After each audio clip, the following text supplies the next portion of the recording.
Hello and welcome to LDL 15 called Lockdown Lecture 15. It's part 1 of Lecture 15. In our previous lecture,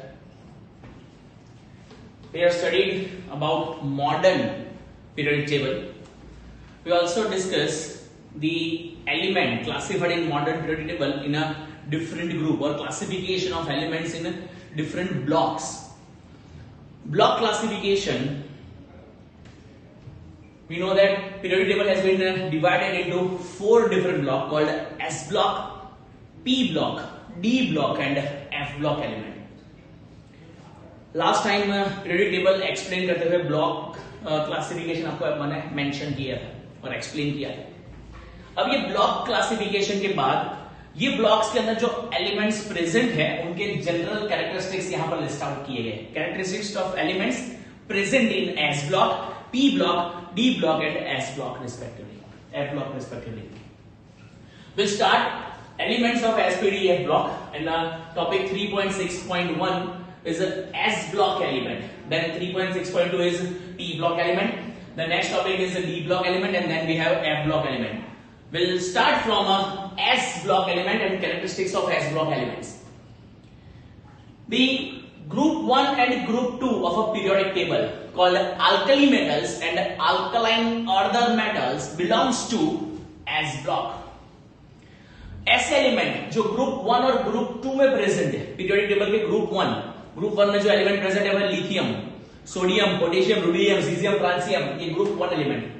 उसके बाद group 2 के element जिसमें beryllium, magnesium, calcium वगैरह जैसे element ये S block element में involved होते हैं. S block means those the block which involves group 1 and group 2 element. आपके पास block classification आपके टेक्स्ट बुक में आपके नोट्स में दिया हुआ है. एक बार वो blocks साथ में रखे और साथ साथ में इसको डिस्कस करते जाएंगे. As we know, group 1 element has a general outermost electronic configuration in form of NS1. Last time हमने देखा था lithium जिसका atomic number 3 है, electronic configuration 1s2 2s1. Sodium जिसका एटॉमिक नंबर 11 है, electronic configuration 1s2 2s2 2p6 3s1.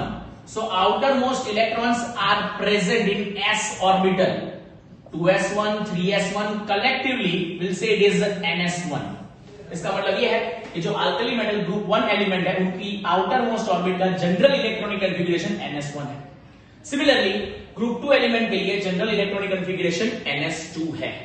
Electronic configuration in detail हम discuss कर सकते हैं चैप्टर नंबर 2 के लेटर पार्ट में. चैप्टर नंबर 2 जब हम देखेंगे एटॉमिक स्ट्रक्चर उसमें ये इलेक्ट्रॉनिक कॉन्फ़िगरेशन का डिटेल एक्सप्लेनेशन दिया है. लेकिन उसके अलावा प्रीवियस लेक्चर पार्ट 1 में मैंने आपको इलेक्ट्रॉनिक कॉन्फ़िगरेशन एक्सप्लेन की है इन अ फन वे. ये था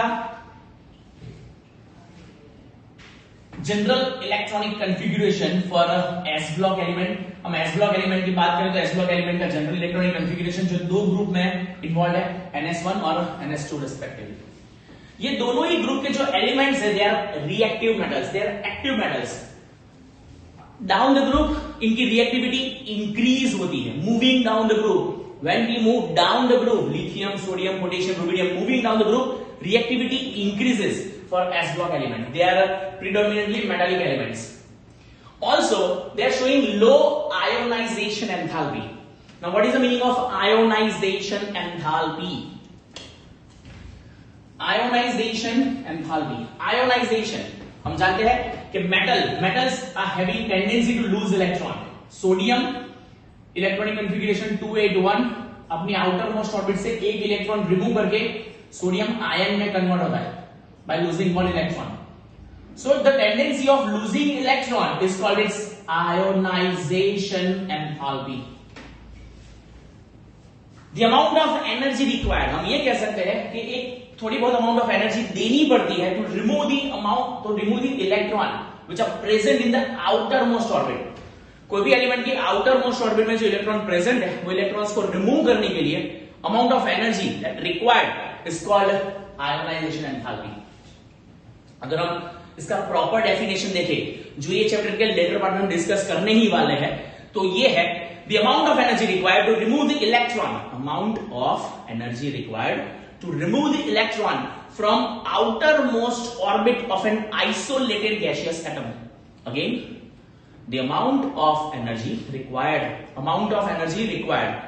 to remove electron from outermost orbit of an isolated gaseous atom. Sodium का एक आइसोलेटेड गैसियस एटम अगर होगा तो उसकी आउटर मोस्ट ऑर्बिट में से ये एक इलेक्ट्रॉन को रिमूव करने के लिए जो अमाउंट ऑफ एनर्जी देनी पड़ती है, that amount of energy is called ionisation enthalpy, जो हम बाद में डिस्कस करने ही वाले हैं। लेकिन अगर हम एस ब्लॉक एलिमेंट के कैरेक्टरिस्टिक्स देखें तो S block element generally group 1 और ग्रुप 2 को इन्वॉल्व करते हैं। ग्रुप 2 की जनरल इलेक्ट्रॉनिक कॉन्फ़िगरेशन NS1 है, ग्रुप 2 के लिए it is NS2। They are reactive metals, ये एक्टिव मेटल्स है। डाउन द ग्रुप इनकी रिएक्टिविटी और इंक्रीज होती जाती है डाउन द ग्रुप। इसके अलावा इनकी आयोनाइजेशन एंथैल्पी बहुत कम है compare to the other elements. Periodic table के जो दूसरे एलिमेंट्स हैं उसकी कंपैरिजन में S block element possesses low ionization enthalpy. Generally ये एलिमेंट्स की टेंडेंसी रहती है टू लूज 1 और 2 electron. By losing 1 electron they acquire +1 charge, जैसे कि सोडियम में हमने देखा। By losing 2 electrons, मैग्नीशियम का केस अगर हम देखें, magnesium electronic configuration 282 atomic number 12, so ये 2 इलेक्ट्रॉन रिलीज करके Mg2+ आयन बनाएगा। So they are having tendency to produce +2 charge like magnesium. Metallic character and reactivity increases as we go down the group, as I mention moving down the group. Compare करें अगर एक ही group के बाकी के elements को, सारे elements from the same group, मतलब lithium, sodium, potassium, moving down the group their reactivity increases with metallic character। अगर कोई पूछे कि लिथियम से ज्यादा मेटालिक कैरेक्टर कौन पोजेस करता है, सोडियम, सोडियम से ज्यादा कौन, पोटेशियम, और साथ साथ में down the group reactivity also increases. Never found pure in nature, कभी भी ये एलिमेंट्स प्योर फॉर्म में अवेलेबल नहीं है। The reason is they are having higher reactivity. High reactivity की वजह से ये एलिमेंट्स हमेशा कंपाउंडेड फॉर्म में अवेलेबल है। कौन से element? Those belongs to S block. S block element are never found pure in nature, nature में कभी भी प्योर फॉर्म में अवेलेबल नहीं है, ये हमेशा कंपाउंडेड फॉर्म में अवेलेबल रहते हैं। They are predominantly ionic compound. Ionic compound that means ये एलिमेंट हमेशा इलेक्ट्रॉन को लूज करने की टेंडेंसी रखने की वजह से जितने भी कंपाउंड बनाएंगे वो आयोनिक होंगे। Ionic compounds are produced by gaining and losing of electron. इसका मतलब ये है कि ये एलिमेंट जितने भी है, सोडियम, पोटेशियम वगैरह, इनके सारे कंपाउंड आयोनिक होंगे नेचर वाइज।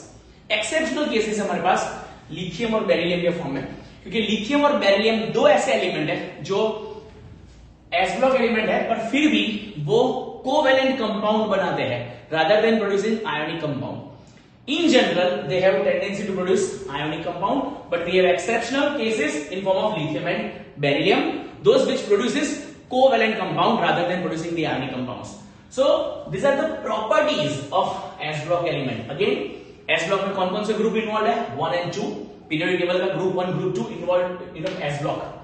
क्यों S block? क्योंकि ये एलिमेंट के outer most electron S orbital में इन्वॉल्व होते हैं। General electronic configuration first group की है NS1, सेकेंड ग्रुप के लिए NS2। ये रिएक्टिव मेटल्स है, इनकी आयोनाइजेशन एंथैल्पी लो होती है। Ionization enthalpy means amount of energy required to remove the electron from the outermost orbit of an isolated gaseous atom, that is low. They have tendency to produce +2 and +1 charge, +1 +2 by losing 1 और 2 electron. इसके अलावा metallic character और reactivity दोनों ही down the group increase होती है। Moving down the group they shows increase in reactivity. Lithium से ज्यादा reactive sodium होगा, सोडियम से ज्यादा रिएक्टिव पोटेशियम होगा, ये ग्रुप 1 की बात हो रही है। वैसे ही ग्रुप 2 में बेरिलियम से ज्यादा रिएक्टिव होता है मैग्नीशियम, मैग्नीशियम से ज्यादा रिएक्टिव होता है calcium. Down the group reactivity increases. Along with that they are not available और they are not found in a pure form. Pure form में नेचर में अवेलेबल नहीं है। As I mention, high reactivity, जिसका मतलब यह है कि रिएक्टिविटी की वजह से वो हमेशा कंपाउंडेड फॉर्म में अवेलेबल है। दूसरे एलिमेंट के साथ हमेशा कंपाउंड बना देते हैं, प्योर फॉर्म में अवेलेबल नहीं है। They are predominantly ionic compound. सारे एलिमेंट आयोनिक कंपाउंड बनाने की टेंडेंसी रखते हैं, exception lithium and beryllium. So ये था एस ब्लॉक एलिमेंट के characteristics. After the S block we have another block called P block elements in our periodic table, P block. In this P block we have group 13 to group 18 elements। Periodic table का जो extreme right वाला हिस्सा है, right वाला हिस्सा, जिसमें 13 से लेके 18 ग्रुप के एलिमेंट इन्वॉल्व है, they are called P block elements. अगर हम आउटर मोस्ट इलेक्ट्रॉनिक कॉन्फ़िगरेशन की बात करें तो पी ब्लॉक एलिमेंट्स में outer most electronic configuration ns2np1 से लेके ns2np6 तक की है। ns2np1 से लेके ns2np6 याद कर लो। अगर मैं कहूं 13th ग्रुप, तो 13th ग्रुप के जितने भी एलिमेंट है उनका जनरल इलेक्ट्रॉनिक कॉन्फ़िगरेशन होगा ns2np1। 3 electrons are there in outermost orbit, that's why they belongs to 13th group. अगर मैं कहूं 14th group, तो इलेक्ट्रॉनिक कॉन्फ़िगरेशन होगी ns2np2, 4 इलेक्ट्रॉन, 4 की वजह से 14th ग्रुप 4 इलेक्ट्रॉन। अगर 15th ग्रुप की बात करें, 15th group electronic configuration will be ns2np3, 15th group. और वैसे वैसे करके जब हम 18th ग्रुप तक पहुंचेंगे, 18 electronic configuration should be ns2np6। 18th group का मतलब लास्ट ग्रुप, और लास्ट ग्रुप मतलब नोबल गैसेस, और नोबल गैसेस के अंदर कंप्लीटली फिल्ड ऑर्बिटल्स होती है, सब जानते हैं।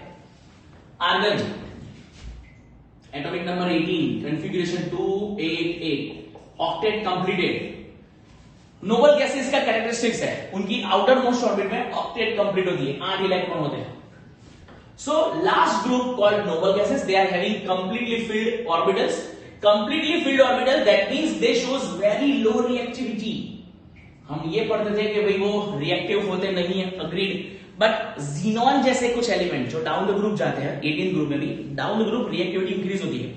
Xenon somewhat showing reactivity, xenon XE से इसको डिनोट किया जाता है। जीनॉन कुछ कंपाउंड का फॉर्मेशन करता है, so xenon shows some reactivity, इसलिए हमने स्टेटमेंट लिखा है, so they exhibit very low chemical reactivity, they are showing very low chemical reactivity। कौन? p block elements। ये p block elements में जो 18th ग्रुप है उनको हमने नोबल गैस नाम दिया। 18th ग्रुप से आगे जो प्रीसीडिंग ग्रुप है called 17th group, they are known as halogens। halogens means fluorine, chlorine, bromine, iodine, they are halogens। Those elements preceding the 17th group called 16th group, they are known as chalcogens। This chalcogens means oxygen family, called chalcogens। All these elements of a p block, they have high negative electron gain enthalpy, high negative electron gain enthalpy। दो important word, ionization enthalpy, electron gain enthalpy, जो हम letter part में discuss करने ही वाले हैं। लेकिन ionisation enthalpy का मतलब है tendency to lose electron, electron gain enthalpy का मतलब है टेंडेंसी टू गेन इलेक्ट्रॉन। ये ऐसे एलिमेंट है जो ज्यादातर इलेक्ट्रॉन गेनिंग टेंडेंसी रखते हैं, क्योंकि उनकी आउटर मोस्ट ऑर्बिट में 5, 6, 7 इलेक्ट्रॉन होते हैं, 5, 6, 7। Those element possesses 5, 6 and 7 electrons in their outermost orbit, they have tendency to gain electron, वो इलेक्ट्रॉन गेनिंग टेंडेंसी रखते हैं। और इसका मतलब ये है कि ये highly electronegative elements, highly electronegative element. कौन कौन से? 16, 17 ग्रुप की बात कर रहे हैं।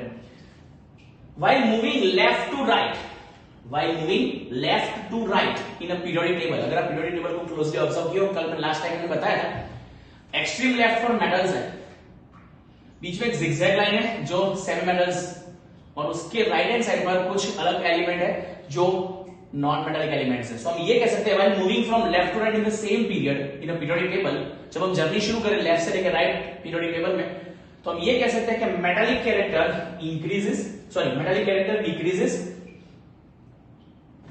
Down the group increases. Again, while moving left to right in the same period metallic character decreases, but while moving down the group metallic character increases. अगर आप पीरियोडिक टेबल में एक ही पीरियड में लेफ्ट से राइट मूव करते जाओगे तो आप मूव करोगे from metals to non metals.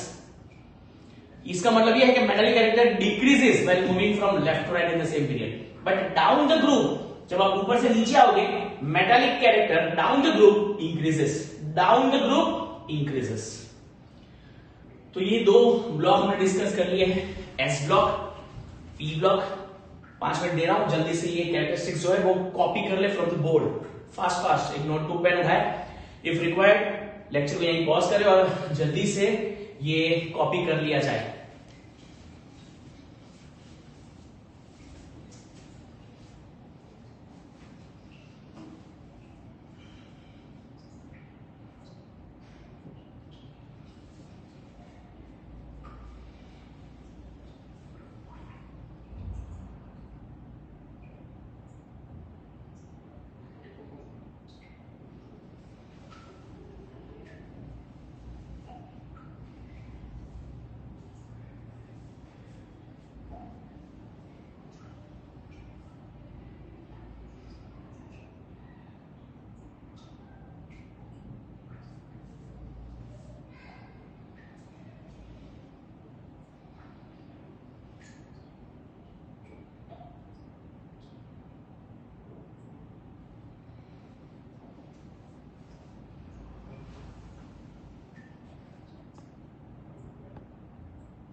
I think आपने वो कॉपी कर ही लिया है.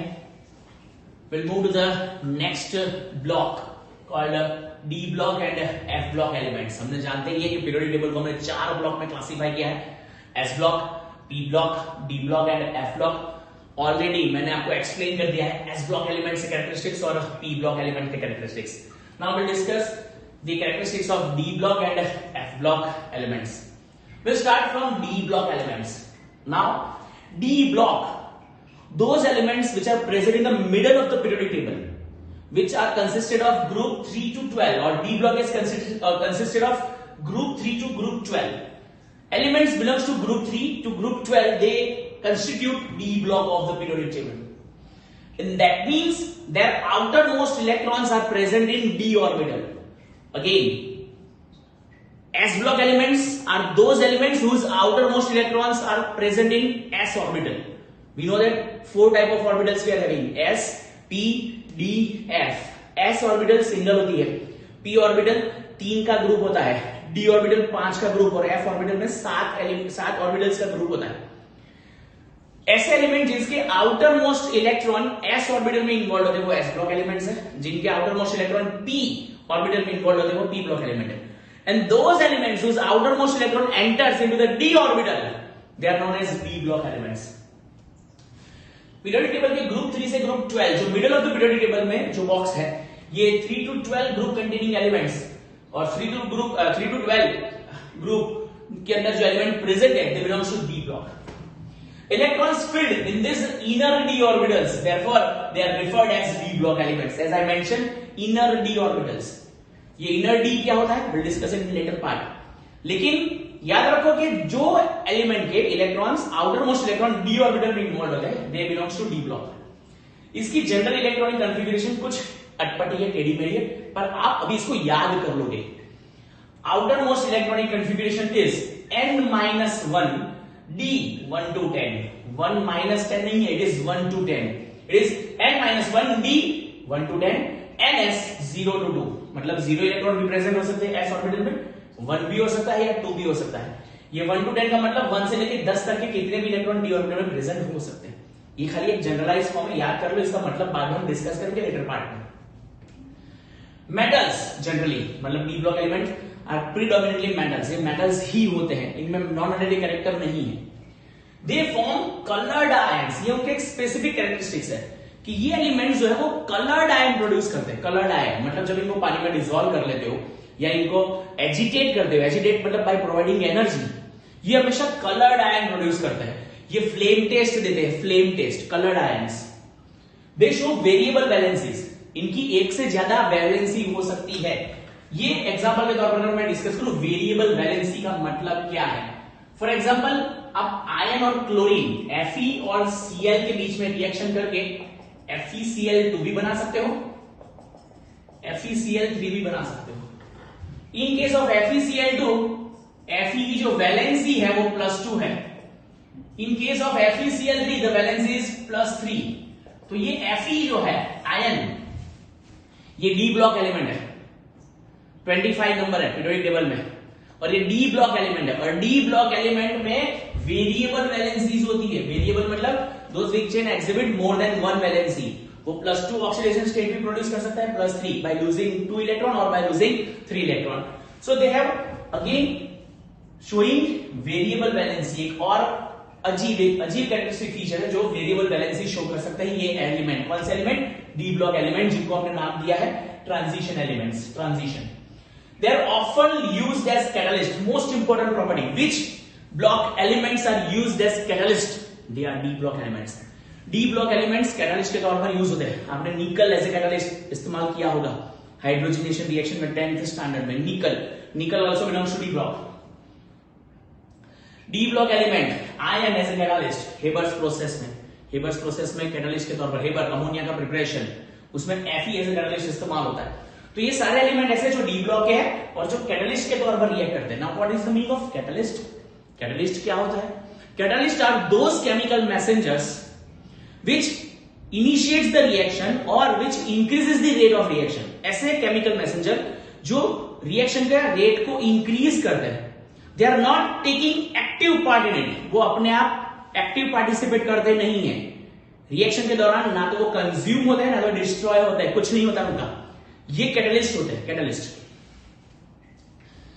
दे forms bridge between S and P block element. कौन? डी ब्लॉक एलिमेंट को ब्रिजिंग एलिमेंट्स भी कहते हैं। ब्रिजिंग एलिमेंट्स क्यों? क्योंकि वो एस ब्लॉक और पी ब्लॉक के एलिमेंट के बीच की प्रॉपर्टी पजेस करते हैं। S block generally metallic elements है, पी ब्लॉक में नॉन मेटालिक कैरेक्टर इंक्रीज होने लगता है, और रिएक्टिविटी के तौर पर भी ये हाईली रिएक्टिव है, लेफ्ट राइट जाता है रिएक्टिविटी डिक्रीज होती है, while moving from S block to P block reactivity decreases. और डी ब्लॉक की रिएक्टिविटी इंटरमीडिएट है, एस और पी ब्लॉक के बीच में है, मतलब वो ब्रिजिंग है, they are bridging the S and P block, वो एस और पी ब्लॉक को ब्रिज करते हैं, जोड़ते हैं, और इसीलिए उनकी प्रॉपर्टी ट्रांजिट करती है, वेरी करती है from S block to P block, and that's why they are referred as transition elements, उनको ट्रांजिशन एलिमेंट्स के तौर पर रेफर किया जाता है। सो ये था हमारा एक और block called D block elements. हमारे पास एक और ब्लॉक है called F block elements. F block elements contains two rows at the bottom of the periodic table. Periodic table में बॉटम में दो रो को सेपरेटली क्लासिफाई किया है, called lanthanoids and actinoid series. Lanthanum, cerium, praseodymium, neodymium, promethium, samarium, ये element है lanthanoid series के, जो सीरियम से लेकर ल्यूटेशियम तक है, cerium to lutetium, atomic number 58 से लेकर 71 तक। और एक्टेनॉइड जो दूसरी सीरीज है, एक्टेनियम, थोरियम, प्रोएक्टेनियम, अप टू लॉरेंशियम, जिसमें एटॉमिक नंबर 90 से लेके 103 तक के एलिमेंट्स इन्वॉल्व है। ये दो सीरीज जो है वो एफ ब्लॉक एलिमेंट्स की सीरीज है। इलेक्ट्रॉनिक कन्फिगरेशन इसकी भी अजीब है, याद कर लो, which is n-2 f 1 to 14, मतलब f ऑर्बिटल में 1 से लेके 14 इलेक्ट्रॉन्स हो सकते हैं। मैंने कहा था f ऑर्बिटल में 7 ऑर्बिटल्स होती है, 7 में मैक्सिमम कितने इलेक्ट्रॉन आ सकते हैं? 14। Each orbital contains maximum 2 electrons. तो f ऑर्बिटल में 1 से लेके 14 तक इलेक्ट्रॉन्स हो सकते हैं। n-1 d 0 to 1, d में 0 या 1 इलेक्ट्रॉन प्रेजेंट होगा अगर वो f ब्लॉक एलिमेंट होंगे तो। और ns2, आपको एक सवाल उठाएगा, सर आपने तो कहा था कि आउटर मोस्ट इलेक्ट्रॉन जो है अगर वो f ऑर्बिटल में इन्वॉल्व होता है तो ही वो f ब्लॉक एलिमेंट। अग्रीड। यहां पर भी कंडीशन यही है, इलेक्ट्रॉन्स पहले d में एंटर हो जाएंगे, फिर s में, और बचे हुए इलेक्ट्रॉन एंटर होंगे f में, और f में हमेशा आउटर मोस्ट इलेक्ट्रॉन एंटर होगा। भले f पहले लिखा गया है लेकिन आउटर मोस्ट इलेक्ट्रॉन f में ही एंटर होगा, that's why they belongs to f block of the periodic table. इनको इनर ट्रांजिशन एलिमेंट्स भी कहते हैं। ये ट्रांजिशन है, ट्रांजिशन एलिमेंट्स डी ब्लॉक, लेकिन f ब्लॉक को भी इनर ट्रांजिशंस कहते हैं। दे आर ऑल मेटल्स, ये सभी मेटालिक कैरेक्टर ही पोजेस करते हैं, lanthanoids and actinoids. They are metals. They are radioactive. बहुत शॉर्ट लिव्ड होते हैं, रेडियो एक्टिव है। नैनोग्राम क्वांटिटी में बहुत से ऐसे सब्सटेंसेस है, बहुत से ऐसे एलिमेंट है जिसका प्रोडक्शन होता है, और इसीलिए इनकी प्रॉपर्टीज का डिटेल स्टडी थोड़ा डिफिकल्ट है। और ये जो है वो प्रॉपर सीक्वेंस में, प्रॉपर ऑर्डर में प्रॉपर्टीज को इंक्रीज या डिक्रीजिंग ऑर्डर में शो करते नहीं है। एलिमेंट्स आफ्टर यूरेनियम, यूरेनियम के बाद के जो एलिमेंट्स हैं they are known as transuranic elements. क्या कहते हैं उनको? Transuranic. Trans means after uranium, that's why they are known as transuranic elements.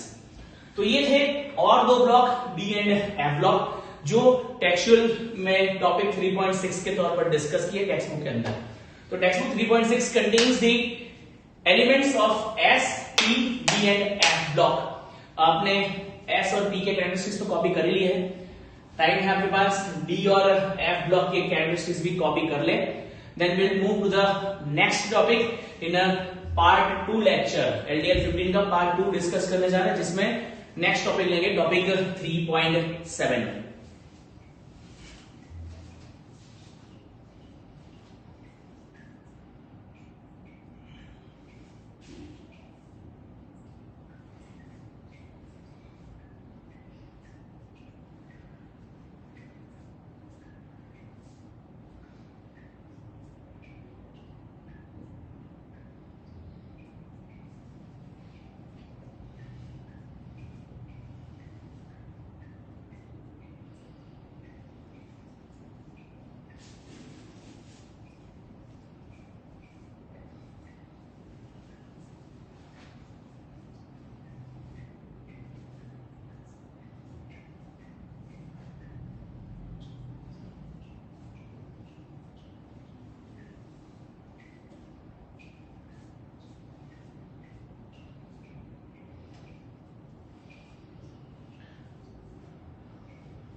मेरे ख्याल से आपने ये कैरेक्टरिस्टिक प्रॉपर्टीज है वो कॉपी कर ली होगी for S, P, D and F block elements. Now stay tune for part 2 LDL 15.